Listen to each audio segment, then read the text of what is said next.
Assalamualaikum warahmatullahi wabarakatuh. Salam dan bahagia. Salam guru penggerak.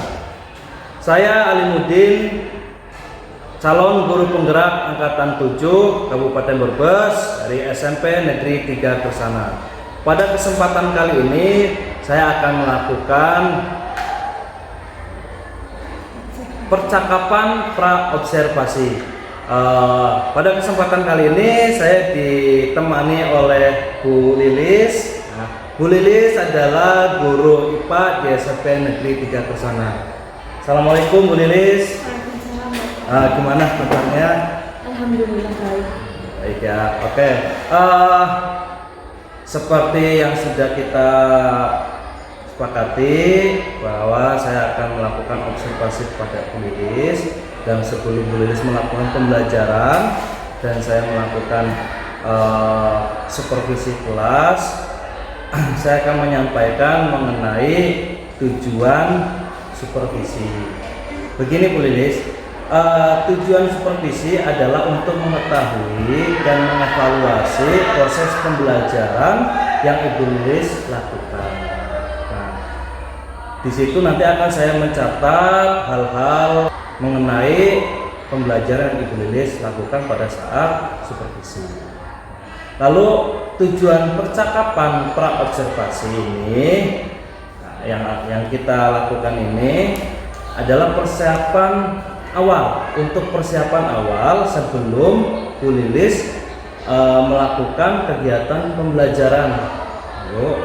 Agar Bu Lilis lebih siap lagi, lebih percaya lagi, lebih percaya diri lagi, sehingga dapat memberikan pembelajaran yang terbaik bagi diri. Di percakapan pra-observasi ini ada beberapa pertanyaan yang saya akan berikan ke Bu Lilis. Nah, yang pertama, dalam pembelajaran nanti yang akan Ibu Lilis lakukan, tujuan pembelajarannya itu apa Bu Lilis? Oke Pak, terima kasih sudah memberikan saya waktu untuk juga sebagai penilaian saya, ukuran saya. Tujuan pembelajaran yang akan saya berikan nanti itu peserta didik mampu menguraikan tentang hukum Snellius. Hukum Snellius itu tentang pemantulan cahaya. Selain itu, peserta didik juga mampu menganalisis pembentukan bayangan pada cermin data, begitu Pak. Dari tujuan-tujuan itu, saya mengharapkan peserta didik dari 2 poin itu dapat tercapai dalam pembelajaran kali ini, seperti itu. Baik Bu. Berarti Bu Lilis, ini dalam pembelajaran yang akan kita lakukan nanti, yang akan Ibu lakukan nanti, ada 2 tujuan pembelajaran yang ingin dicapai ya Bu Lilis ya. Oke. Selanjutnya Bu Lilis, dalam pembelajaran yang akan Ibu lakukan, apa pengembangan yang akan Ibu capai? Area mana nih pengembangannya yang ingin Ibu capai? Sebenarnya dalam kali ini itu area pembelajaran yang ingin saya capai itu ada 2 Pak, di mana ada pengetahuan dan juga ada keterampilan.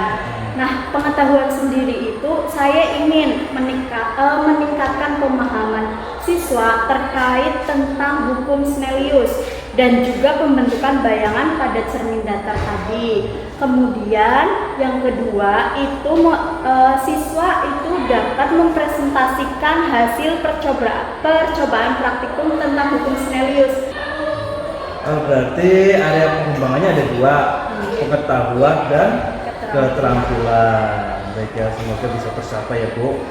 Nah, selanjutnya sebelum melakukan pembelajaran, pastinya kan Ibu membuat rancangan pembelajaran itu.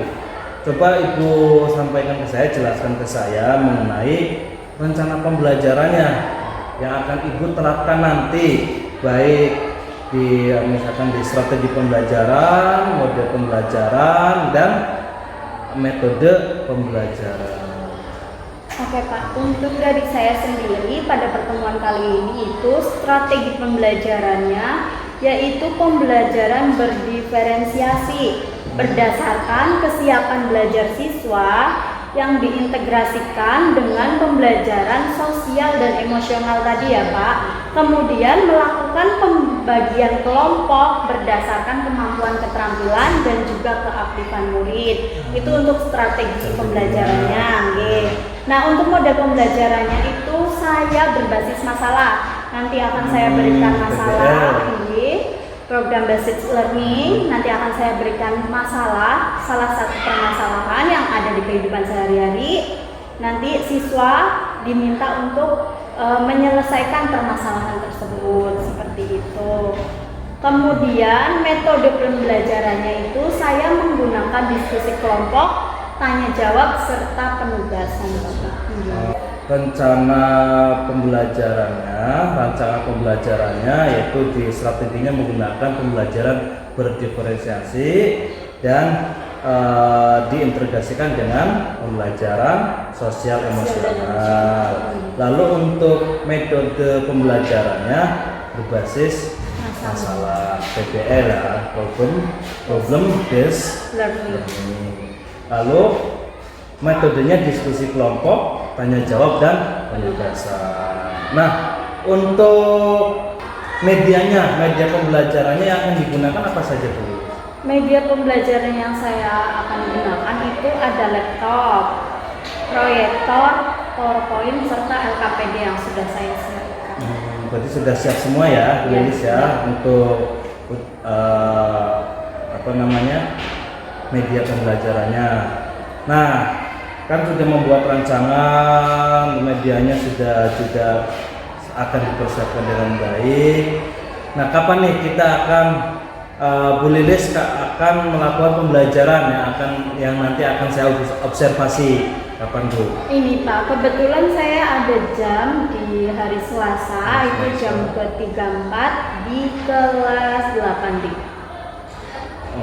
Berarti ada pembelajaran yang akan dilakukan Bu Lilis, yang akan saya supervisi di hari Selasa di minggu depan pada jam ke-3 dan ke-4 di kelas 8D.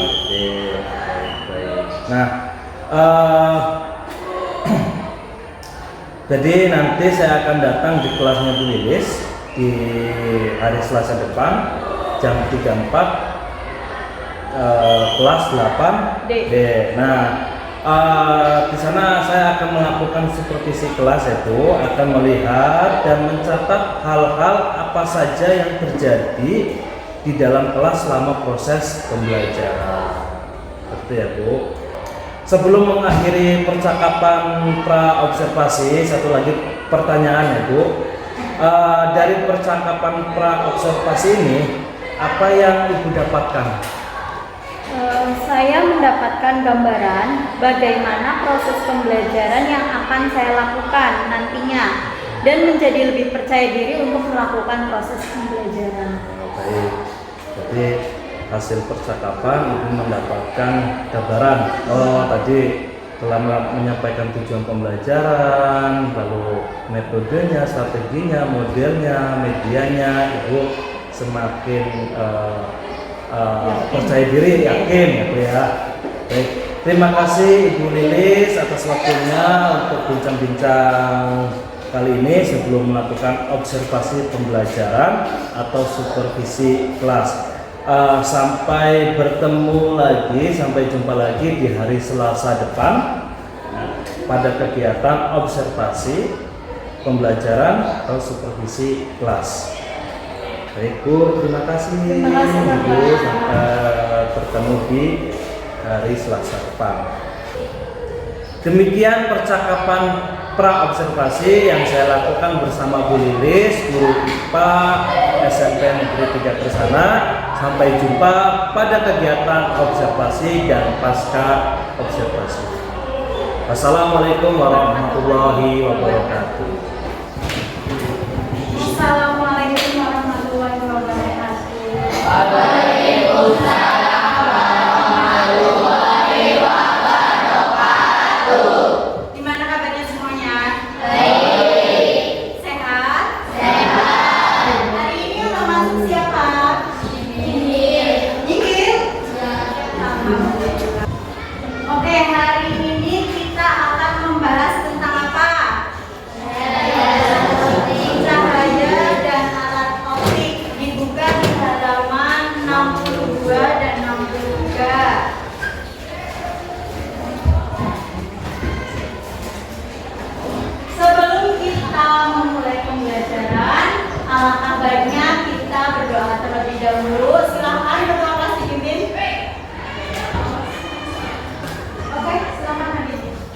siap, berdoa mulai.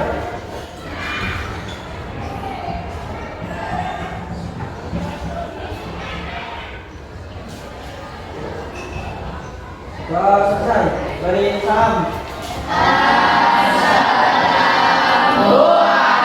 Waalaikumsalam warahmatullahi wabarakatuh. Kita melanjutkan materi selanjutnya yaitu cahaya dan alat optik. Di mana tujuan pembelajarannya saya akan menyampaikan terlebih dahulu. Yang pertama ada peserta didik dapat menguraikan hukum Snellius tentang pemantulan cahaya dengan benar. Kemudian peserta didik juga dapat menganalisis pembentukan bayangan pada cermin datar. Paham? Jadi diharapkan dari tujuan itu kalian bisa mampu menguraikan tentang hukum Snellius. Nah, sebelum masuk ke pembelajaran, saya akan melatih fokus kalian terlebih dahulu dengan ice breaking. Silakan berdiri. Berdiri.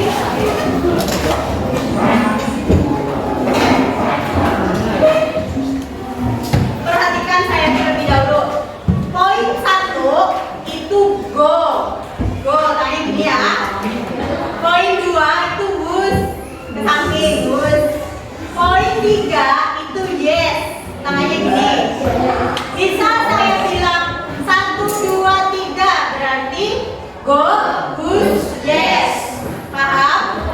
Kalau misal saya bilang 3, 2, 1 berarti yes, would, go. Ya, yes, would, go. Paham? Nanti yang salah maju ke depan untuk memimpin teman-teman kalian. Go, gimana go? Would? Would. Ke samping, yes? Yes. 1, 2, 3. 3, 2, 1. Yes. 2, 3, 1.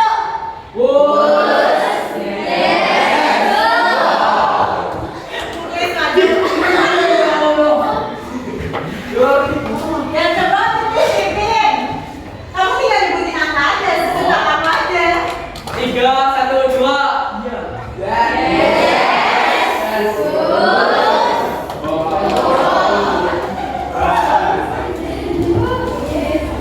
Dua, tiga, satu.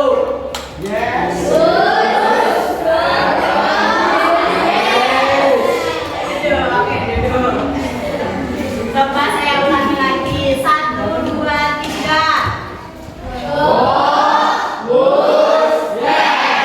3, 2, 1. Oke, dulu.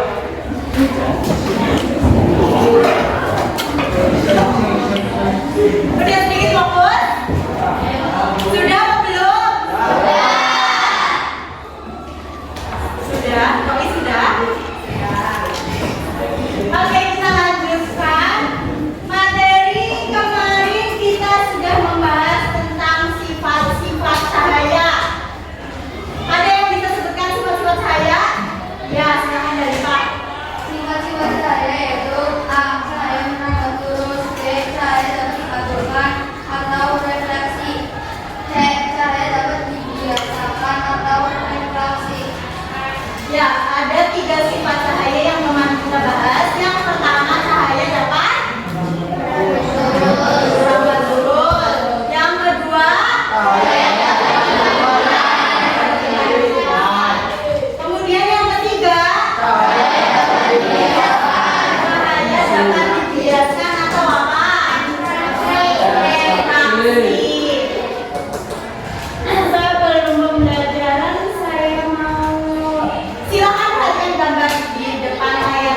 dua pantulan ya, di mana pantulan teratur dan tidak teratur.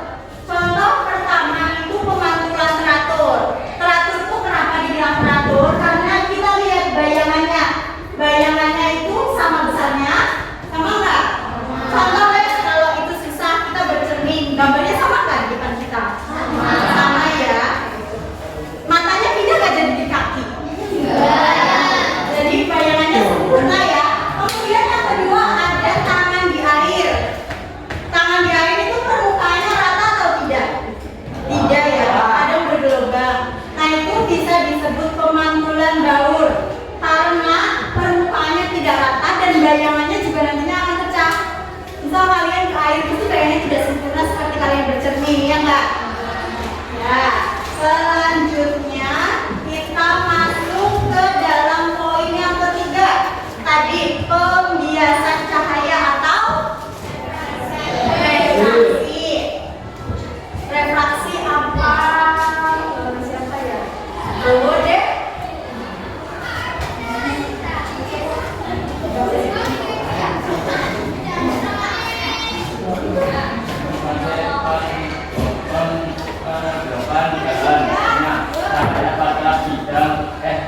Bidang batas antara dua medium yang berbeda kepakarannya. Kelompok berapa? 4. Duduk sebelahnya dulu.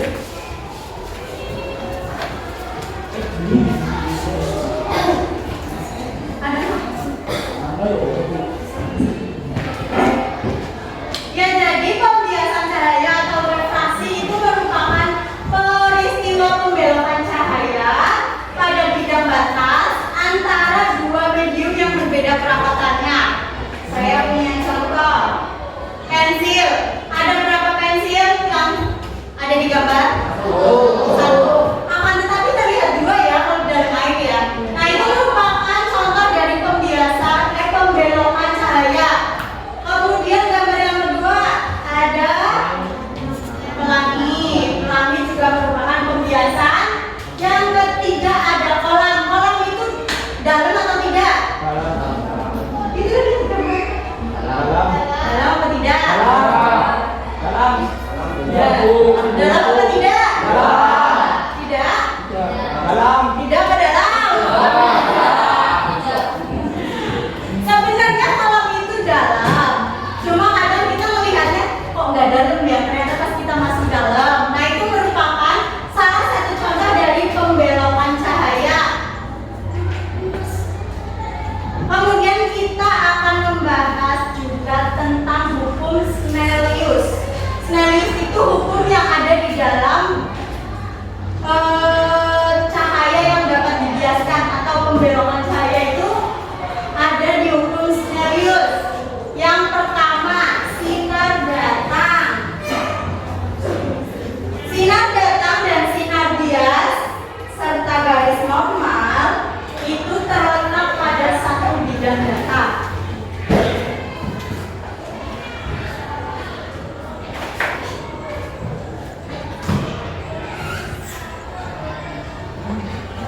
Ini merupakan bidang datar ya. Ini merupakan bidang datar. Sinar datang. Kita buat garis normal. Yang tengah namanya garis normal.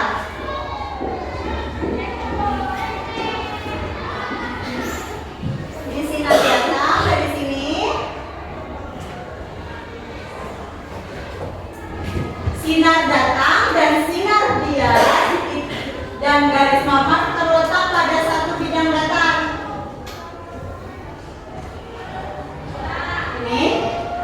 Ini merupakan salah satu contohnya terletak dalam satu bidang datar. Ini akan memiliki sudut yang sama besar. Ini sama ini itu sudutnya sama besar ya.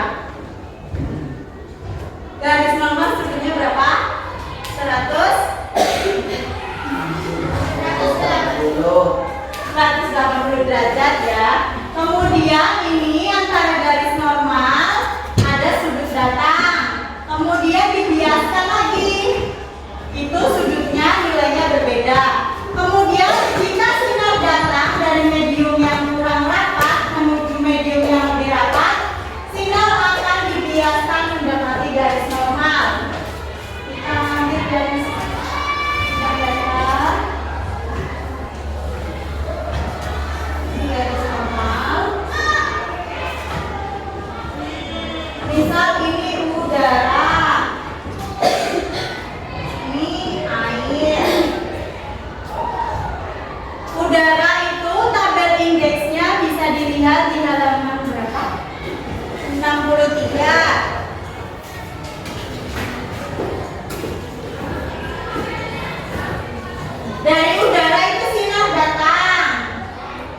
Berarti mendekati menjauhi. Mendekati menjauhi. Dan jika sinar datang dari medium yang kurang rapat menuju medium yang lebih rapat, sinar akan dibiaskan mendekati garis normal.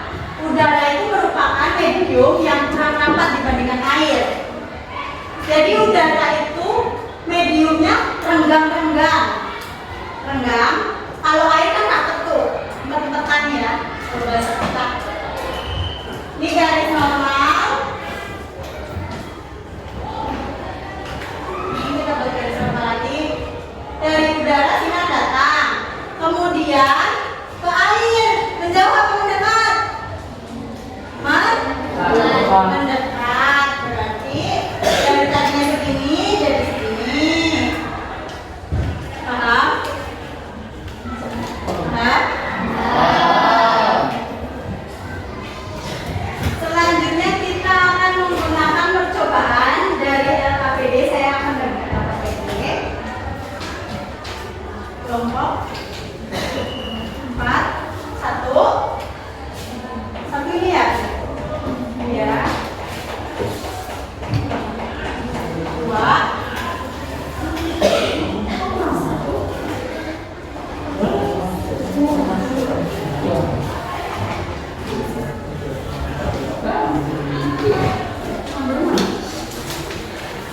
Duduknya sudah sesuai kelompok? Belum. Ya udah pindah yang belum sesuai silakan. Move.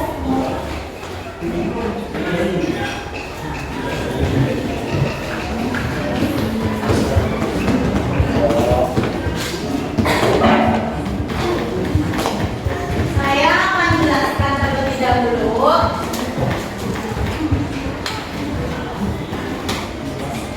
Silakan sambil dicermati langkah-langkah percobaannya. Yang pertama nanti akan saya bagikan kertas TPS kosong, kemudian busur derajat, cermin, terus laser dan jarum pentul. Nanti sistemnya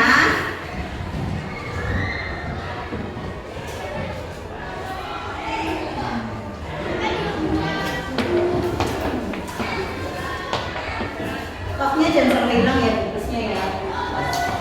Biar rapi.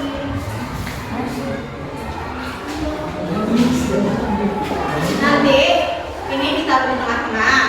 Kalian bentuk kotak pakai pulpen. Ya. Kemudian ditarik garis normal seperti yang ada di sini. Ini ya, ini garis normal. Nanti kalian buat garis normal di tengah-tengah antara gambar ini. Kemudian nanti sinar datang dari sini 30 derajat. Ini saya berikan busur derajat untuk menghitung 30 derajat. Berarti di sini ya sudutnya. Kemudian nanti kalian hitung berapa derajat di sini. Sesuai dari itu. Setelah itu, kemudian ini kan tadi ditarik tengah-tengah. Ditarik garis normal. Kita taruh jarum pentul di tengah-tengahnya, colokin. Dicolokin biar sampai berdiri ya.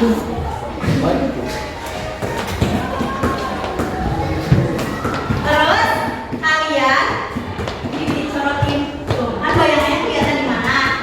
Nanti titik ini dikasih titik, yang ini dikasih titik. Pertama sinar biasa di sini. Nanti kalian tarik garis set, paham ya?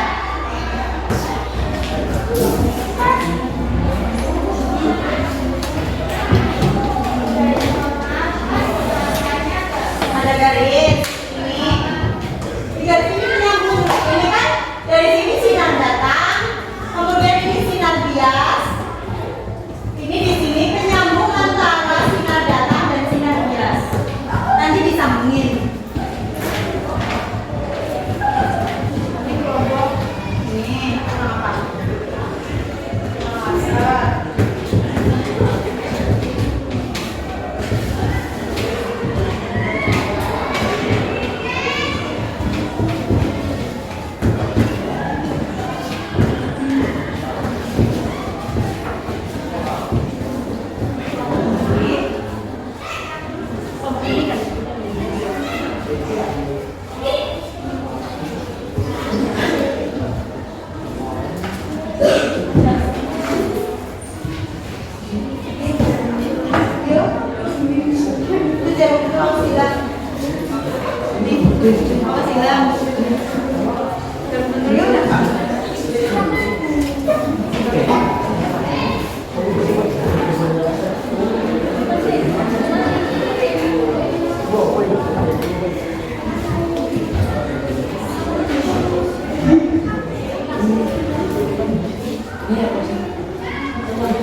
Sinar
bias dan garis normal terletak pada satu bidang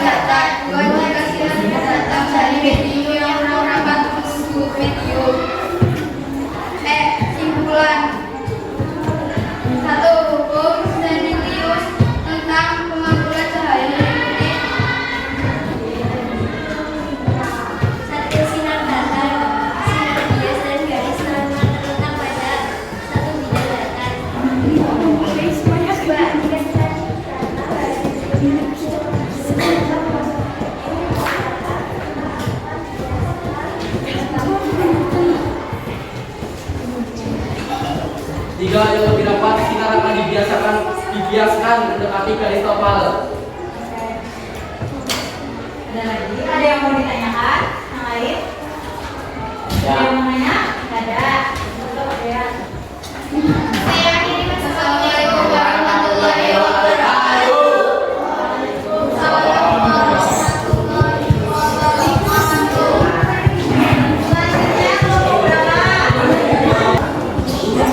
Oke, dari praktikum tadi apa yang kalian dapatkan? Kalian mengetahui tentang apa?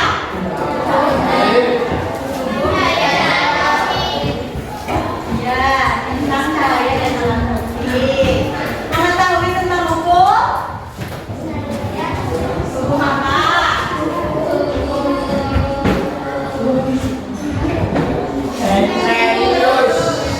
Ya, tentang hukum Sintelius, di mana sinar datang dan sinar bias serta garis normal itu terletak pada satu yang datar di jeblasan. Kemudian yang kedua, jika sinar datang dari medium yang kurang rapat menuju medium yang lebih rapat, sinar akan dibiaskan mendekati garis normal. Ya. Tadi dari kalian praktikum di kelompok berapa ini tadi? Sinar datang dari 30 derajat, kemudian sinar pantul 60 derajat, menjauhi ya, salah ya. Harusnya pada umumnya itu mediumnya lebih rapat, maka akan dibiasakan mendekati garis normal. Ada pertanyaan untuk pertemuan hari ini? Ada. Silakan alat-alatnya dikumpulkan kembali. Sekian pembelajaran hari ini. Sekian pembelajaran dari saya. Ada yang mau ditanyakan? Untuk selanjutnya materi kita membentukkan bayangan pada cermin cekung dan cermin gembok. Silakan kalian pelajari LKS halaman 67 dan 68. Minggu depan saya akan bertanya. Sekian dari saya. Wassalamualaikum warahmatullahi wabarakatuh.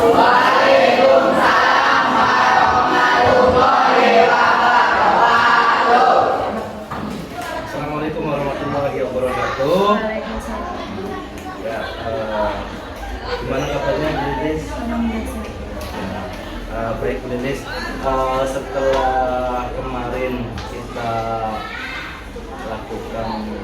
saya melakukan observasi kondisi kelas, Bu Lilis melakukan praktik pembelajaran di kelas. Ini pertama kita kan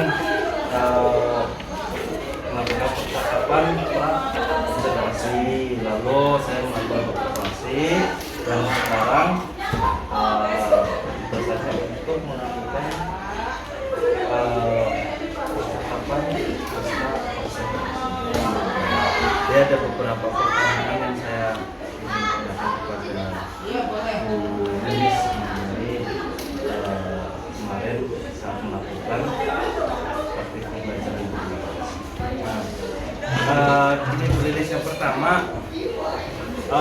perasaan Bu Lilis bagaimana ketika di supervisi oleh kalian? Jujur ya Pak, sebenarnya pada saat observasi itu sedikit tegang ya.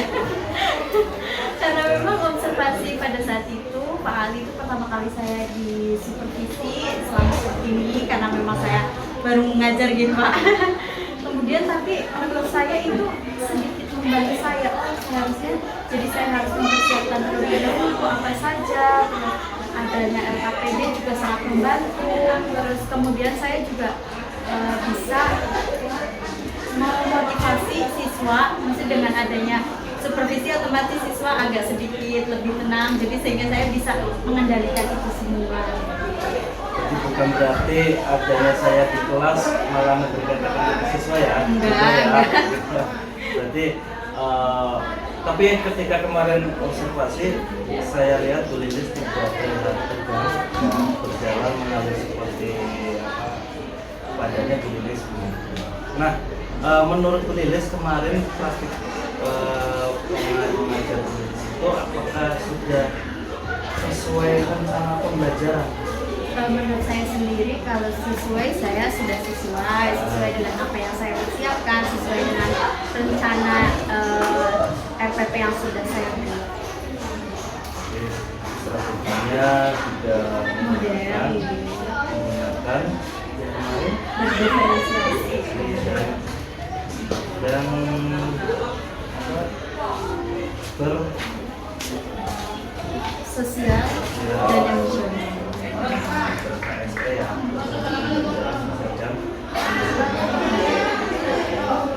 dan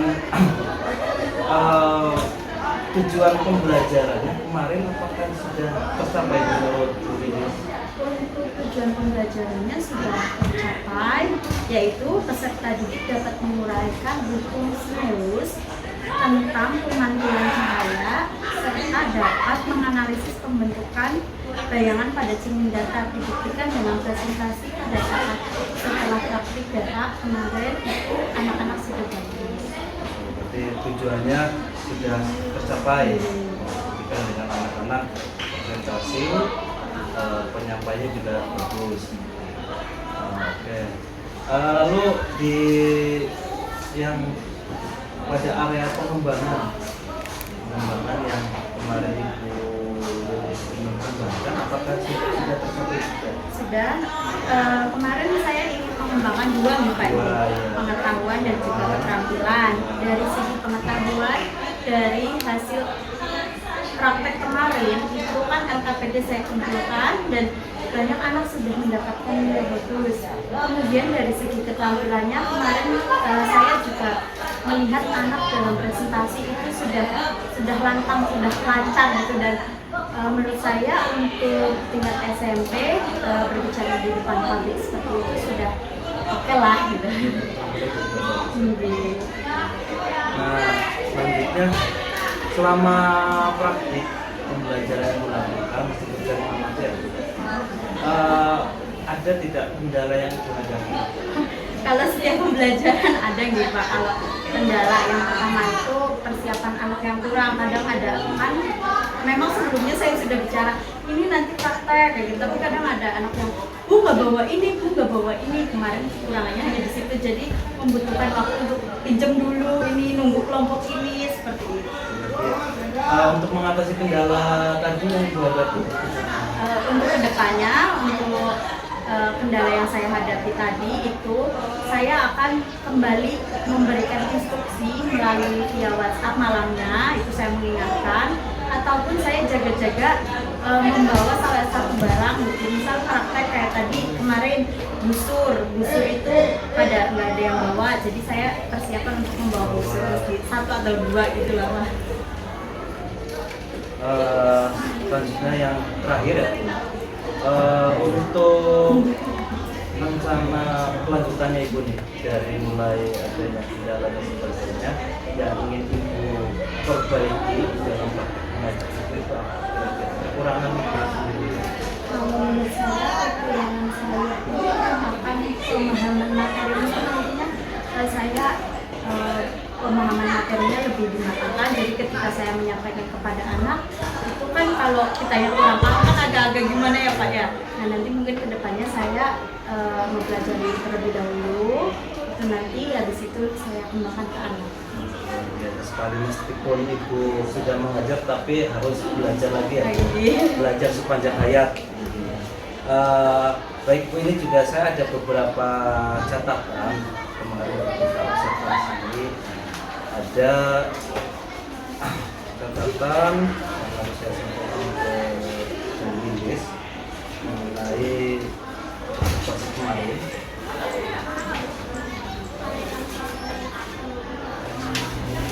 Nah, dari proses pembelajaran yang Ibu lakukan kemarin sudah berdiferensiasi dan dikaitkan dengan kompetensi sosial emosional. Sudah nampak di situ ada diferensiasi konten, produk, dan proses yang baik. Tinggal ada beberapa yang harus ditingkatkan lagi mengenai gaya belajar siswa kelompok harian ya. Beberapa inisiatif yang auditori dan visual kelompok harian harus lebih lagi. Mungkin itu Bu yang bisa saya sampaikan dari hasil observasi saya kemarin ketika Ibu melakukan pembelajaran. Terima kasih Bu sudah bersedia saya observasi dan meluangkan waktunya untuk pasca tersebut. Terima kasih. Dan pesan saya ke Ibu terus belajar untuk untuk lebih baik memberikan pembelajaran yang berbeda. Terima kasih Bu Lilis.